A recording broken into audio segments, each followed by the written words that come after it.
Greetings! It's Be Raw Nature, poweredwithnature.com, and we have finally made it to day 13. Day 13, day of play. Oh man, I thought it was very important to include this practice within the workbook series because we have lost so in touch with playing and just being carefree and not so much worry and focus on, oh, I want to make this happen. Oh, I need this to happen. Oh my God, I just need this to happen.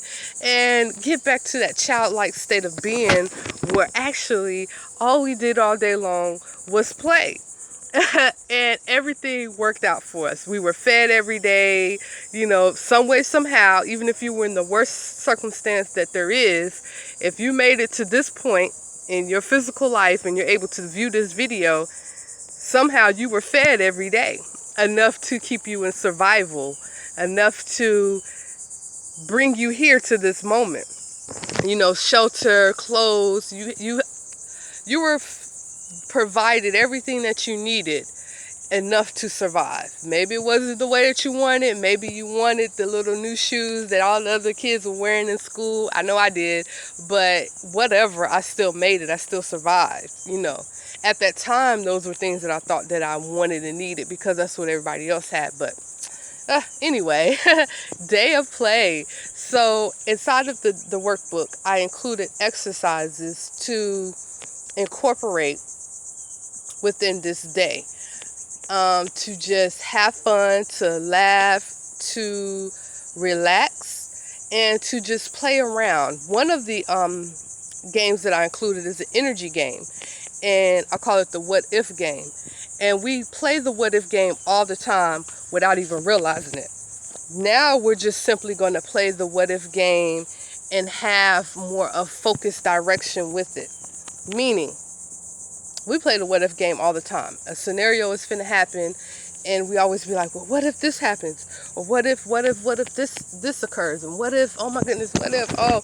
But what we're doing is we always go to the worst case scenario of the what if situation. So now we're going to begin to change that. And instead of going into the worst case scenario of the situation, we automatically are going to look at the best of the best of the best.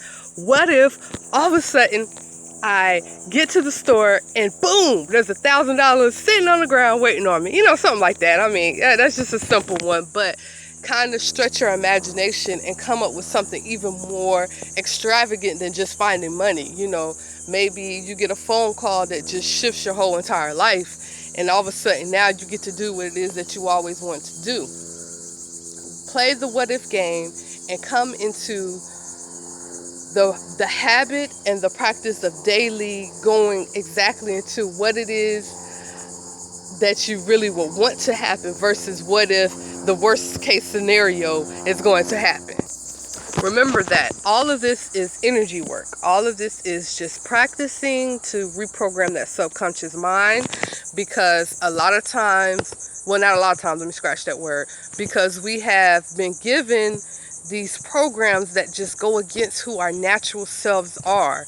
And in doing so, we have created so much resistance and unwanted chaos within our lives. And now that we're consciously aware that this was done, we're going back into the mind, rewiring, and creating new electrical impulses within the brain. So in order to do that, you have to do practices, you have to be mindfulness every single day, because the programming that we're operating on was done on us every single day. So you have to put that same energy to recreate, and to recreate your world, and to recreate your mind. Now, a final concept that I included in the guide, which is also could be a day of practice as well, because it's very important to do, is to practice gratitude, meaning being happy, appreciating what it is that you have right now in this moment, no matter the circumstance, no matter the situation. There's always someone worse off than you are. There's always a situation that could bring you to a worse situation than you're in right now. So practicing gratitude gives off the vibration of, I am happy in this moment, and therefore that is that happiness, that same level of happiness is what will be created in the future time to come. So practicing gratitude is also a very important practice to incorporate on a daily basis, no matter what it is you're doing. When I go buy some groceries, as I'm swiping or giving money, I automatically say in my mind, yes, I'm able to get groceries. Ah, this is amazing. Thank you. Woo! Like, I get happy, especially when I go pick some fruit off a tree, or I'm able to get fresh water, fresh rain, whatever it is. I just express gratitude and give thanks in that moment. And always remember to incorporate a day of play, a day of relaxation, a day of chilling, a day of not so much hard thinking. And everything is about balance. Yes, we are to work hard, but we also have to just relax so that we can let the energy flow without creating resistance. If you have not checked out day 1 through 12, I'm going to start the videos over. This is day 1 right here. You can click on day 1 and start it over, and make sure that you complete the series and check it out. And don't forget to hop on over to Amazon or to poweredwithnature.com and get your copy of the 13 Days of Manifestation Workbook. It is fascinating. It is awesome. It is great to have on your bookshelf. And congratulations, we have completed the 13 days. Much love from Be Around Nature.